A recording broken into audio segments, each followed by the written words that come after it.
አዳም ወዴት ነህ ያልከኝ በፍቅር ድምፅ ፈለከኝ። የዓይኖችህን አምሮት አረክሰዋለሁ። እስቲ ድገሙት። የዓይኖችህን አምሮት አረክሰዋለሁ። የምታየው በሙሉ በቃ እርኩስ ይሆናል።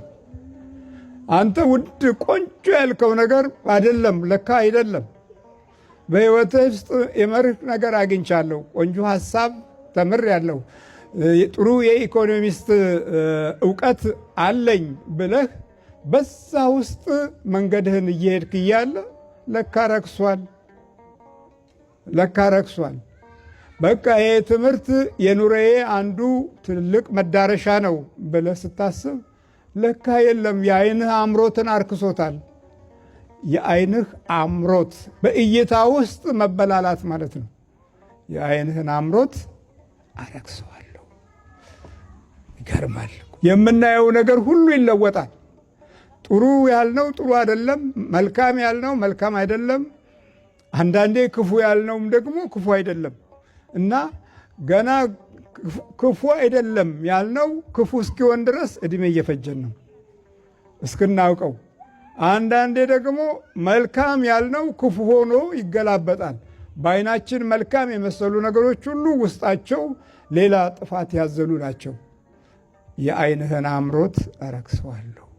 እንደነ ከሌ ብለን ወደፊት በዓይናችን አይተን በጆሮአችን ሰምተን ትልቅነታቸውን ስናደንቅ አድናቆታችን ውስጥ የማይዘልቅ ነገር እናገኝና የዓይንህን አምሮት ምን አደርገዋለሁ? አረክሰዋለሁ። እንበላለን ብለን የምንበላው በራሱ ጤናን የሚከለክል ወደነው አይተነው አፍቅረነው የለበስነው ልብስ ቡዳ ያስበላናል። የዓይናችሁን አምሮት አትናገሩ፣ አረክሰዋለሁ። ስለዚህ በዚህ ጊዜ ምን አለ? ቀስ ብለህ ተክስ፣ ቀስ ብለህ ተክስ። ትልልቆቻችን ሲጨክኑ ያስተማርናቸው ልጆች ባህሪያቸው ሲለወጥ፣ ቤታችን ከባህሪያችን ጋር ሲጣላ፣ የገዛ ፈቃዳችን በሕይወት ውስጥ ሲፋለም፣ አኗኗራችን ውስጥ ማንነት ጠፍቶ ስንጨነቅ፣ ለእኛ ያምራል ያለው ነገር ለካ አይደለም። ኢትዮጵያ ውስጥ ያለው ሕዝብ አብዛኛው ወደ አሜሪካ ቢመጣ ደስ ይለዋል። እንደ አሜሪካ እኮ ማለት ልክ ገነት ይመስለዋል። ከዛ በኋላ ወደዚህ ሲመጣ በዚህ በዘመኑ አነጋገር በቀላሉ ይቀውሳል። በቀላሉ አእምሮው ይጨናነቃል። በቀላሉ ያሰበው ስላልሆነና ስላልመጣ በሩቅ ያየውን የዓይናችሁን አምሮት አረክሰዋለሁ። ቆንጆ ቆንጆ ብላችሁ የገዛችሁት ልብስ ዝም ብሎ ተንጠልጥሏል። ለአንድ ቀን ለገበያ ነው የገዛችሁት። የገበያው መስህብ ደግሞ የእናንተን ገንዘብ ይቦጠቡጣል። ከዛ ተቀመጠ እንጂ አልለበሳችሁት። ምን ሆነ? የዓይናችሁን አምሮት አረክሰዋለሁ። ለምን እንደዚህ ሆን ስንል እግዚአብሔርን ተው ነዋ። ኑሯችን ይቅደም፣ ልጆቻችን ይቅደሙ። ከጸሎት ይልቅ ለጊዜያዊ አኗኗር ቅድሚያ ሰጠን በልጆች ሕሊና ውስጥ የምናስቀምጠው ፍቅርና የአምልኮት ኃይል ደግሞ ጠፋ። መንበርከክን እንዳንለምድ እንዳይለምዱ አደረግን። አዎ የዓይናችሁን አምሮት አረክሰዋለሁ። የዚህ ጊዜ ምን ሁን አለ? በቀስታ ተክስ። ማንም አይስማህ። ከዛ ደግሞ ሶስተኛው የነፍሳችሁን ምኞት አረክሰዋለሁ። የምናችሁን ምኞት? ከነፍሳችን ውስጥ የገባውን መርህ አወጣዋለሁ። በነፍሳችን ውስጥ የተማርነውን ለስጋችንም አጠቃላይ ለኑሯችንም ብለን በዓለማዊ እይታ ላይ ብቻ አስበን የሄድንበትን መንገድ እሱን የነፍሳችሁን ምኞት አረክሰዋለሁ። ስንት ነገር ተመኝታችሁ በምኞታችሁ ውስጥ ምኞት ሆነ ቀረ እምትሉት አለ እኮ። ምኞት ብቻ ሆኖ ቀረ። ስማር ደክሜ ስወጣ ሮጬ ተመላልሼ በእንዲህ አይነት ጉዞ ደክሜ ቤተሰብ አግዛለሁ ብዬ እረዳለሁ ብዬ ፍቅሬን እገነባለሁ ብዬ ነበረ። ይህ ግን ይህ ሁሉ ምኞት ሆኖ ቀረ። ሐሳቤ፣ ቅዴ፣ ፕላኔ እንደዚህ አልነበረም። ግን አሁን የለም፣ ምኞት ሆኖ ቀረ። የነፍሳችሁን ምኞት አረክሰዋለሁ። የእግዚአብሔርን ነገር አልተመኘንም። አየ በአይነ አምሮታችን ውስጥ መስቀሉን አላየንም። ሰማይ ክብሩን አልወደድንም። ባለን ጉልበት ተመክተናል። እይታችን በሙሉ ሌላ ነው። ስለዚህ እግዚአብሔር የሆነው ነገር ቶሎ አይገባንም። ቶሎ ስላልገባን እስኪገባን ጊዜ ድረስ አቅማችን እስኪደክም ድረስ እስክንመለስ ድረስ በጣም ጊዜ እናባክናለን እና የነፍሳችሁን ምኞት አረክሳለሁ። የ60ው ዘመን ምኞት ሌላ ነው። የአሁኑ ዘመን ምኞት ሌላ ነው። የ80ዎቹ ዘመን ምኞት ሌላ ነው። ያኔ የተወለደው ሌላ ነው። አሁን የተወለደው ሌላ ነው። የነፍሳችሁን ምኞት አረክሰዋለሁ።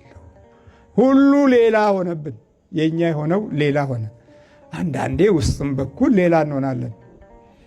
ከአካላችንም እንጣላለን፣ ከአእምሮአችንም ጋር እንጣላለን። አንዳንዴ ጠቡ ከውስጥ ይጀምራል። አየ የነፍሳችሁ ምኞት አረክሰዋለሁ። በዚህ ጊዜ ያለ በቀስታ ተክስ። ለማንም አትናገርማ። ብትናገር ማን ይሰማል? እኔ አሁን አይነ ጥላ አስቸገረኝ ብትሉ ለሌላ ሰው ኧረ እንደውም ለቤተ እግዚአብሔር ሰዎች ሁሉ ብትናገሩ እስቲ የሚታጠን የሚቀበር የሚጠጣ አለ ይልሃል። ሌላ ጉዳይ ነው። በቃ ጭራሽ ሌላ ጉዳይ ውስጥ ነው የምንገባው። የሆነ ትከሻይን የሚከብደኝ መንፈስ አለ ብትል ጉጊያውን ያላወቀ ሰው ትቀልዳለህ። እንዲህ አሁን ክሬዚ ልትሆን ነው መሰለኝ ነው የሚሉ። እንደዚህ ነው እኮ የሚሉ በብዛት ይሄን ነው የሚሉ። እንዲህ ነዋ ተበላሽቷል። በቀስታ ተክዝ፣ በቀስታ በዝግታ ተክዝ። አየህ አራተኛ መቅደሴንም አረክሰዋለሁ። ምንን? ስንተኛ ነው ይሄ?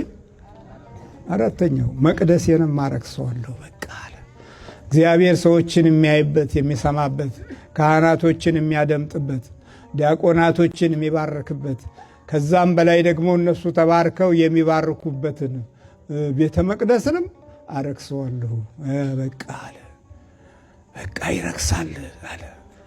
እንዲሁ ውዳቂ ይሆናል፣ ይናቃል፣ ይቃለላል አለ። በቤቱ እየተመላለሱም የማያምኑ ሰዎች፣ የማይረዱ የማያስተውሉ ሰዎች፣ በመናገር ብቻ የሚኖሩ ሰዎች ይበዛሉ። መቅደሴን አረክሰዋለሁ። ከሰው ልጅ ሕይወት ጋር መፍትሄ የማይሰጡ ሰዎች ቤቱን፣ ስፍራውን፣ ቅድስናውን ስፍራ ይይዛሉ። መቅደሴን አረክሰዋለሁ። ችግራችሁን የማይሰሙ ሐሳባችሁን የማይረዱ የውስጥ ድካማችሁን በበጎ የማይለውጡ ኃጢአታችሁን መናዘዛችሁን ሁሉ ወሬ የሚያደርጉ ለወሬ የሚጠቀሙ ሲሆን መቅደሴንም ምን አረጋለሁ አለ አረክሰዋለሁ። በዚህ ጊዜ ታዲያ በብላል በቀስታ ተክስ፣ በቀስታ ተክስ። ሰው አይስማ፣ እናት አትስማ፣ ባል አይስማ፣ ወንድም አይስማ፣ ልጅ አይስማ። ብቻ አንተ ተኝተህ ተቃጠል። በቀስታ ተክስ። ከሰሟ ምንም አያረጉልህም፣ ቢሰሙም ያሾፉብሃል። እንዲህ አይነት ነበረ ያ ሕዝብና ዛሬ እኛ አንድ ነን። በቀስታ ተክስ። ትልልቆቹ በደንብ ሲያጠፉ በቀስታ ተክስ። ብርቶቹ በደንብ ሲያዋርዱ በቀስታ ተክስ። አማራጭ የለም፣ ሰሚ የለህም፣ አድማጭ የለህም፣ አክባሪ የለህም፣ ወዳጅ የለህም። እግዚአብሔር ብቻ ነው። ጌታ ሆይ እነዚህን የመቅሰፍቶቹን ዘመን አንተ ካላራክልን ትካዜቻችን ሁሉ የውስጥ መብገድ ነውና ይቅር በለን ማለት ይኖርብናል። መቅደሴን አረክሰዋለሁ አለና መጨረሻ ላይ የሕዝቅኤል የነቢዩ ሚስት ሞተች። ሞተች። ስሙ ምን ነበረ? ሕዝቅኤል እግዚአብሔር ኃይሌ ነው፣ እግዚአብሔር ጉልበቴ ነው አይደል ያለው? በነቢዩ ላይ ደረሰ። እግዚአብሔር ጉልበቴ ነው ብሎ ነበረ። የኃይልህን ትምክት አረክሰዋለሁ። አያችሁ፣ ነቢዩ ራሱ ከነቢዩ ጀመረ የሕዝቡ ውድቀት። ዛሬም ውድቀታችን ከእግዚአብሔር ቤት ነው የጀመረው። በእግዚአብሔር ቤት ስለጀመረ ትውልድ ጠፋ። ቤተሰቦቻችን አስቀድሰው ይገባሉ እንጂ የመቀደስን ምስጢር ብቻ ሳይሆን በሕይወት ውስጥ ያለውን ጉድለት በእግዚአብሔር መንፈስና ቃል የጎለበተ ነፍስ እንዲኖረን በአምልኮት የተገዙ ሰዎች የሉም፣ አይነግሩንም። አውቀናል ብለው በሚታበዩና በታጀሩ ሰዎች ውስጥ ያለው ድምፅ ደግሞ እንደ ጋዜጠኛ ይሆናል ማለት ነው። ዜና ብቻ ነው የሚሆነው፣ ውስጣችን አይቀመጥም። በዚህ ጊዜ በቀስታ ተክስ። ትማራለህ። አእምሮ እምቢ ሲል በቀስታ ተክስ። አዎ በቀስታ ተክስ። 3 ወር የሚያልቅ ፕሮሰስ 3 ዓመት ያስኩት አንድ ላይ አይደሉ። ምን አገኘ ተባልከው? መጀመሪያ እድላቸው፣ እሺ፣ እያንዳንዱ ነገራቸውን የሰው ፍቅር ለገበያዬ እያንዳንዱ ነገራቸውን አምጣ መጨረሻ ላይ በትናቸው። ተጋሩን ነው ባሏ የት ነው ያገው? የሰርጋቸው ቀን ቆርበው የሰርጋቸው ቀን ጀመርኩ። በቃ የሰርጋቸው ቀን የመተትከው በምናቸው? በምግብ በልብሳቸው በእያንዳንዱ ነገራቸው በካባቸው በምግቡ እኔ ነኝ የሰራሁት። ቆይ አይደለም፣ ተጋብተው የሰርጉ ቀን ነው ምግብ የሰጣው? የሰርጋቸው ምግብ እኔ ነኝ ያዘጋጀሁት። እንደኔ ጋር እንዲዘጋጅ አደረግኩ፣ ጨቀጨቅኩ፣ ማሳመንኩ። ሌላ ጨርሰው ነበር ሁሉም ፕሮግራማቸውን፣ ሁሉ ነገር በእኔ ስር እንዲያልፍ አደረግኩ። የት ነው ባሉ ያለው? እንግሊዝ 3 ዓመት ያስኩት 3 ዓመት ሊሆናቸው ነው። ትንሽ ምን ፕሮሰሱ ቆሟል? ዘጋሁት። አሁን ግን ተለቀቀላቸው። ወይኔ ተለቀቀው? እንዴት ተለቀቀ? ታቃጣሪ ሾካካ አቃጣሪ ቅዱስ ሚካኤል ነው። እያንዳንዱ ነገር አስይዤ ያለው ነው። ሁሉን ነገር አንድ ቀን ባጨቃጨቃቸው ታስይዘዋለች። በየቀኑ ይላካል። በየቀኑ አሁን ባሏ እዛ ጥሩ እየሰራ እንዴት ነው? ወይስ እዛ ይታገላል? ይታገላችሁ ነው? ይታገላል፣ ይቀጠቅጠናል፣ ይሰራል፣ እበትነዋለሁ። ከማንም በላይ ይለፋል፣ እበትነዋለሁ። እዚህ ይላካል፣ እዚህ አስበትነዋለሁ። አሁን ተያዘ፣ በቃ ምንም ስራ የለም። ትንሽ እንኳን አንድ ቀን እንኳን አታሳልፍም? የሰርጋቸው ማግስት እንኳን አይሆንም? በየቀኑ ነው የሚላከው፣ በየቀኑ። አሁን ደግሞ የጀመረችው ነገር ዋናውን ነው የምትመታው። የሰርግ ቀን ብዙ ሰው የሚላክበት አይመስለውም። ሲያገባ የበለጠ እንደውም አሁን ሰርግ ነው በደንብ መተት እየተደረገ ያለው። አሁን የምትጋቡ ሰዎች ልንገራችሁ፣ ከዚህ በኋላ ለማግባት ያሰባችሁ ሰዎች የሰርጋችሁ ቀን በፍጹም ቴንኪው ካርድ ብራችሁ ፎቶአችሁ እንዳትበትኑ። በፍጹም በቴንኪው ካርድ እየተበተነ ፎቶአቸው በቀላሉ ይገኛል። ሄድና እዛ መተት ይሰኩላችኋል፣ በፎቶ ይደገማል፣ ትዳር ወዲያውን ይበተናል። ታው ይቀጠቅጣል አይደል? እዚህ እሱ ደግሞ ይረጋግጠናል ነው። እንዴት ተማረ እናንተን መቀጥቀጥ? እንዴ ቪሲዲ ሆና ተማረ ትላለህ? እንዴ ስንት ሰው እንዳንተ አንተ እዚህ በሺዎች ታስተምራለህ፣ እሱ ደግሞ በመቶዎች ምርኮቻችን እየወሰደ አሰቃየን። ሆላንድ ሰይጣን አለን። ትቀልዳለህ እንዴ? ዓለሙን የያዘው ማን ነው እንዴ? ዓለሙን ሁሉ የያዘው ማን ነው እንዴ? እንዴ የዓለም ሁሉንም እንገዛለን። ምን ችግር አለ ብለህ? እንዴት ስራችን ነው ታውቃለህ አይደል? እንዴ ታዲያ ከጥቁር ጋር ምን አገናኘ? አንተ ሆላንድ ነጮች ናቸው። ነጩን ነው መያዝ አለበት እንጂ ጥቁሩን መያዝ አለበት? ስትላክ ስራ መስራት ነው እኮ። ስትላክ ኃላፊነት አለብህ፣ ኃላፊነት መወጣት። ግን እኛ ስለማንችል በቃ 9 ዓመት ተኩል ያህል ተንገበገብን። አለች አላልኩም? እንዲህ ባለፈው ነገር ያለው እኮ ማን ነች አለችው? የዘላለም የስጋና ነፍስ የስጋዬም የነፍሴም እናት ዋስ ጠበቃዬ ይላታል ሁሌ። እንዴ እናንተ ሆላንዳዊ ሰይጣን ናችሁ እኮ። ስለ ድንግል ማርያም ይታቃላችሁ። ልጅ እኮ ነው እንደዚህ የሚጸልየው። ይዞናል ሁሉ ጊዜ። እንዴ አልቻልንም እኮ አሁን እኮ ዝም ብለን ነው እኮ ሸኘን ካልነው እኮ ቆይተናል። እሱ ደግሞ ህይወቴን ያበላሻችሁት እዚህ መጣችሁ ነው የምትመሰክሩት እያለ የት ሀገር? ሆላንድ ነው ያስተምራል እኮ ያስተምራል። ሆላንድ? አዎ። አለባበሱን አይተህ ነው እንዴ? አለባበሱን አይተህ ነው እንዴ? ቤተክርስቲያን ነው የሚያስተምረው እንዴ? ያስተምራል እንዴ? በሁለት ቋንቋ በሶስት ቋንቋ ነው እንጂ። በምንና በምን? በሆላንድኛ፣ በትግርኛ፣ በአማርኛ ያስተምራል። አዎ። አንድ ቀን ከሰሙት ደግሞ ስገዱ ጸልዩ ካለ በነጋታው ይገዛሉ፣ ምንጣፍ ይገዛሉ። ምንጣፍ ከሌላችሁ አትቸገሩ ወገኖቼ፣ ንጹህ ፎጣ ቤታችሁ ካለ እሱን ለእግዚአብሔር ለዩት ይላል። በቃ መስገጃ ይሰሙታል ወዲያው።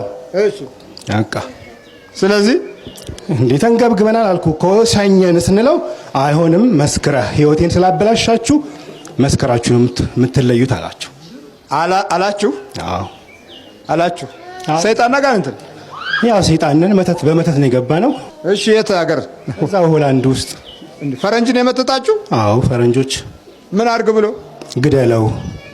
ለምን አጠፋ? ያው እዛ የሚሰራበት ሆቴል ባለ 4 ኮከብ ነበር የሚሰራው። ሰውየው በጣም ይወደዋል፣ ሁሉ ነገር ሊያደርግለት ይፈልጋል።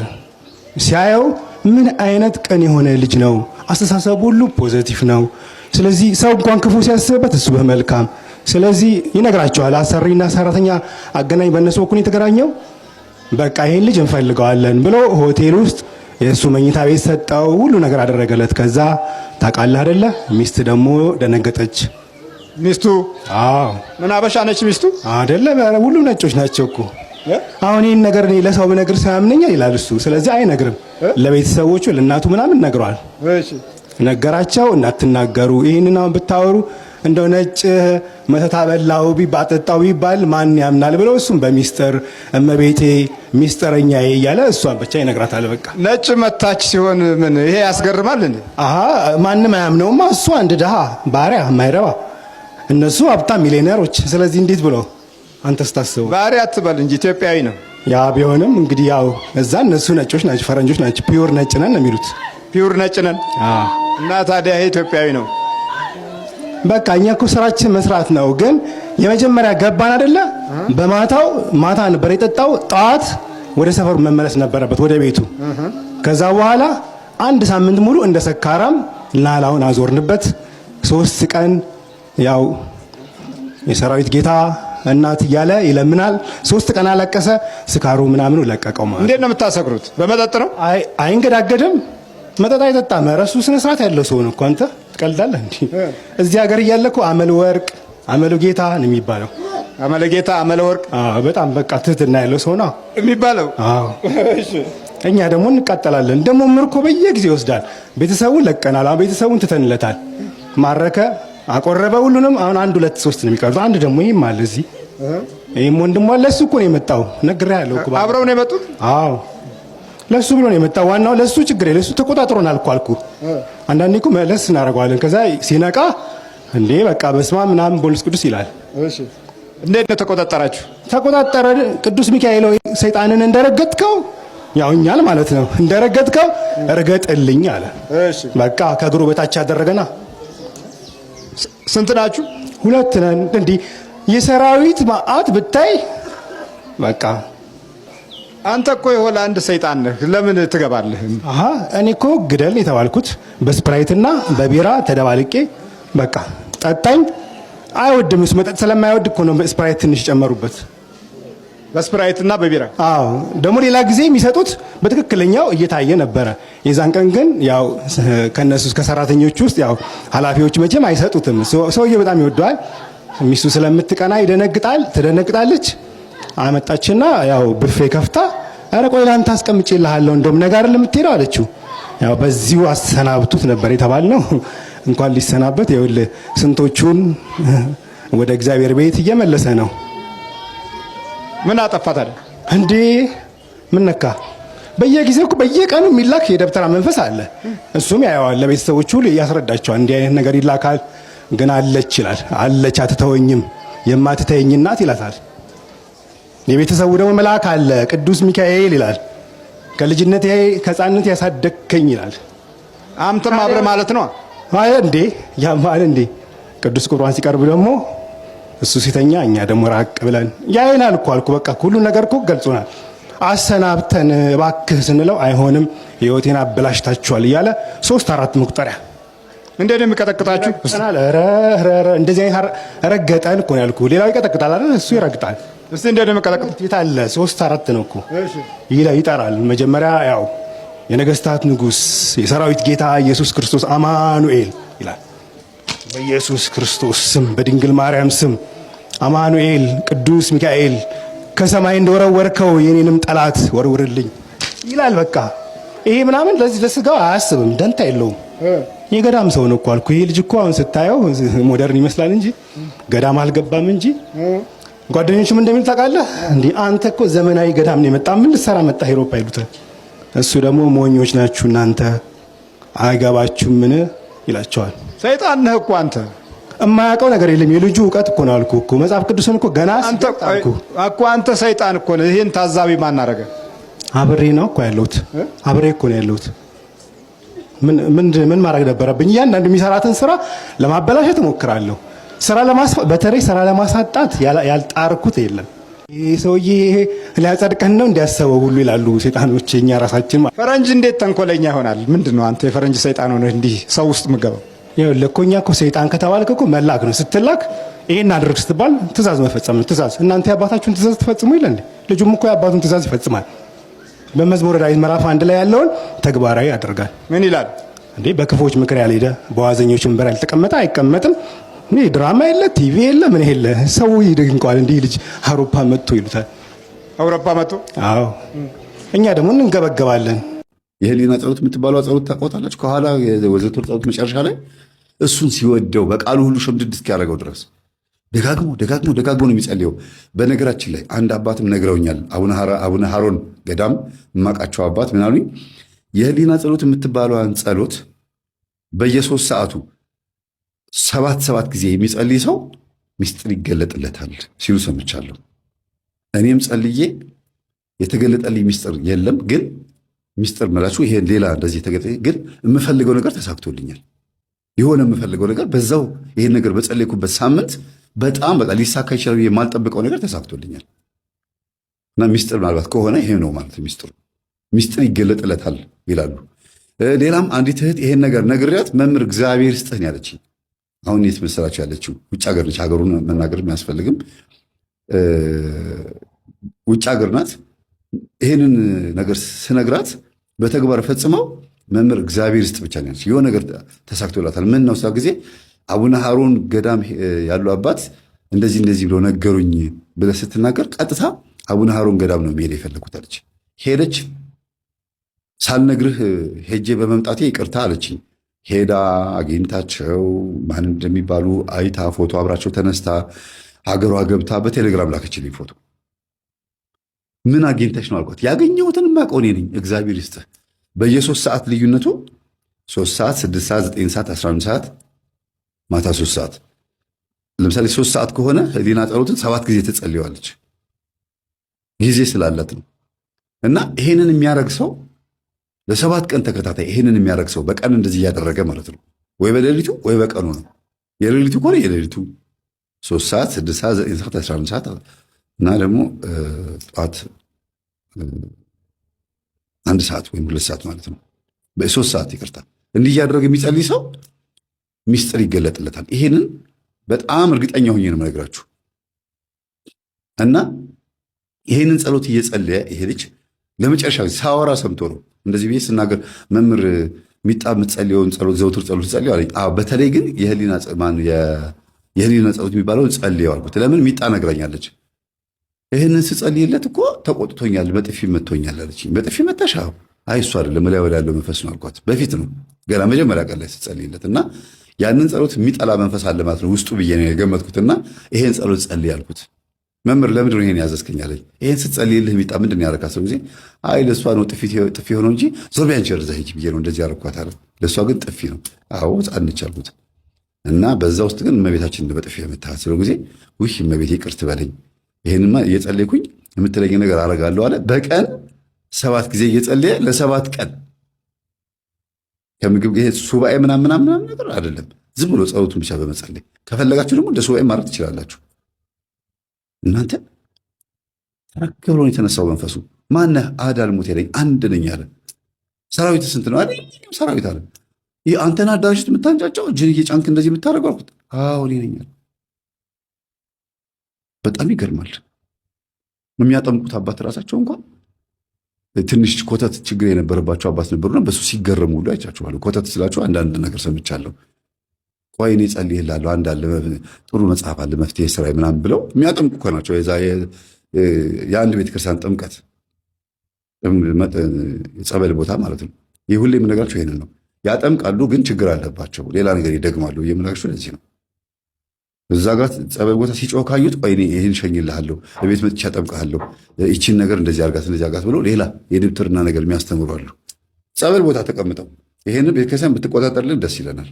ፈትኗቸው እስቲ፣ ቼክ አርጓቸው፣ አታጧቸው እንደዚህ አይነት አባቶች እና እኛ አባትም ተገርመው በጣም ተገርመው ጴንጤ ነበረ ፓስተር ነበረ ሲባል ሰምተው ማነህ ሲባል አዳልሞቴ ስንት ነህ ሲባል አንድ ነኝ፣ ግን ህዝቡን በሙሉ እንዳለ በከልኩት ሲል የነበረው ሰምተው ገርሟቸዋል።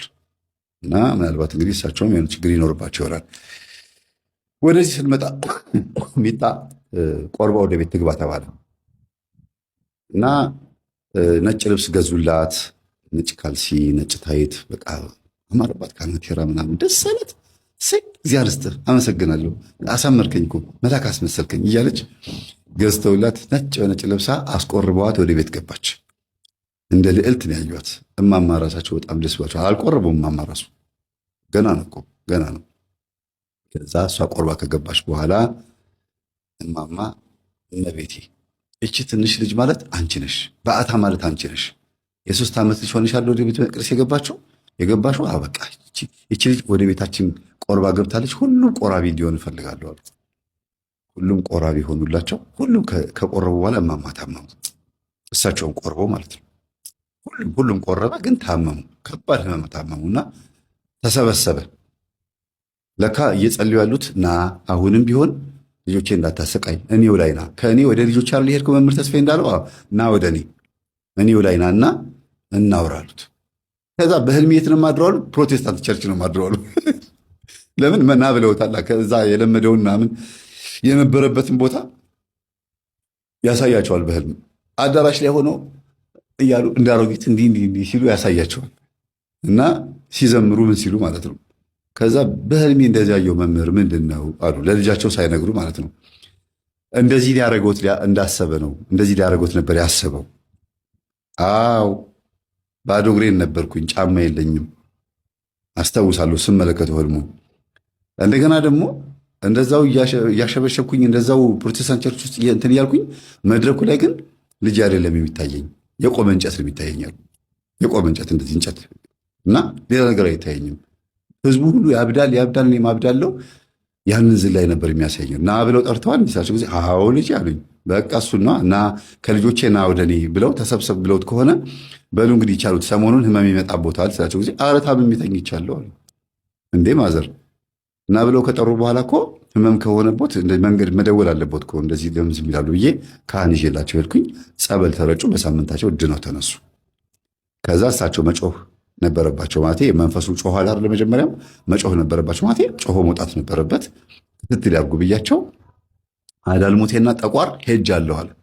አሁን የቀረው ማለት ወሰንገላ ነው። ወሰንገላ ደግሞ ለምንድን ነው የቀረው?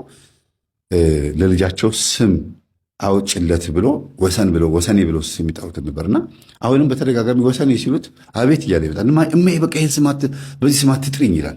ቤት ውስጥ እሳቸው ወሰኔ ብሎ ሊጠሩት ስሙ ሌላ ነው እና ይሄ መንፈስ ለካ አሁንም አለሁ ተፈላጊ ነኝ እጠራለሁ እየተጠራሁ ነው ብሎ አስቦ ነው የቀረው። ከዛ ማዘር ስም ቀይሩለት አልኳቸው። ማን ልበሉ አሉኝ። አይ እርስዎ ደስ ያሉትን ስም ቀይሩለት፣ በቃ ከመጽሐፍ ቅዱስ ወይ ከሰሙት ውስጥ በቃ ሌላ ስም አውጥቼለታለሁ አሉ። እዛው የቤት ስም ወጣለት። ከዛን ቀን ጀምሮ አዳም ወዴት ነህ ያልከኝ በፍቅር ድምፅ ፈለከኝ፣ አልብሰኛል ነጩን ልብስ እወድሃለሁ ኢየሱስ፣ አከብረሃለሁ ክርስቶስ።